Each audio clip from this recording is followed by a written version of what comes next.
A loaded coil dipole antenna is a highly practical solution when you are severely limited by physical real estate. It uses inductors, coils, inserted into the antenna legs to make a physically short wire electrically resonant at a lower frequency. When an antenna is shorter than its natural half wavelength, it presents a high capacitive reactance at the feed point, which prevents a good match to your 50 ohm coax.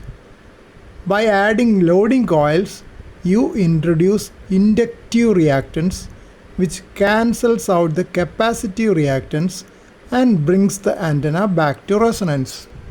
For example, if you already have a full-size 80-meter dipole, roughly 130 feet or 40 meters long, strung up, but you want to operate on the 160-meter band, your existing wire is only half the length it needs to be. Instead of trying to find room for another 130 feet of wire, you can insert loading coils into each leg of the 80-meter dipole to electrically lengthen it for 160 meter.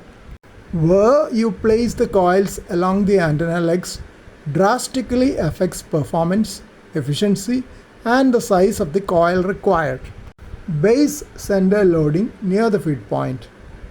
Advantage: requires the smallest possible inductance, smallest physical coil. Disadvantage: the center of a dipole is where the RF current is highest. Placing a lossy coil here introduces significant resistive losses and reduces your radiation efficiency and feed point impedance drastically. Mid-element loading 40 to 60% from the center. Advantage: this is the standard sweet spot for homebrewers. It moves the coil away from the high current center, allowing that portion of the wire to radiate efficiently while keeping the coil small enough to be manageable. End loading.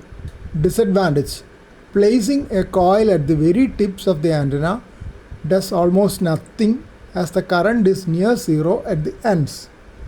If you want to load the ends, you use capacitance hats, that is adding capacitance rather than coils. Physics always exacts a toll when you shrink an antenna. Narrow bandwidth, high Q. This is the most noticeable effect. A loaded coil 160 meter or 80 meter antenna will have a very sharp SWR curve.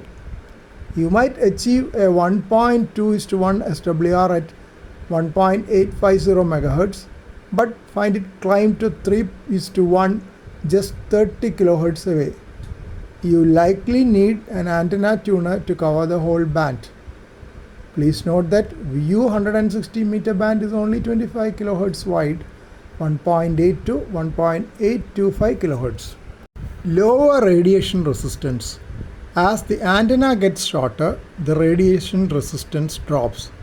If it drops too low, example 15 ohms, a significant portion of your transmitter's power is wasted heating up the wire and the earth below it, rather than radiating into the sky. Coil losses. Coils have inherent DC and RF resistance. When winding your own coils for a linear amplifier pushing 100 watt or more, use thick wire like 12 AWG or 14 AWG or copper tubing and space the turns slightly to reduce distributed capacitance and heat loss.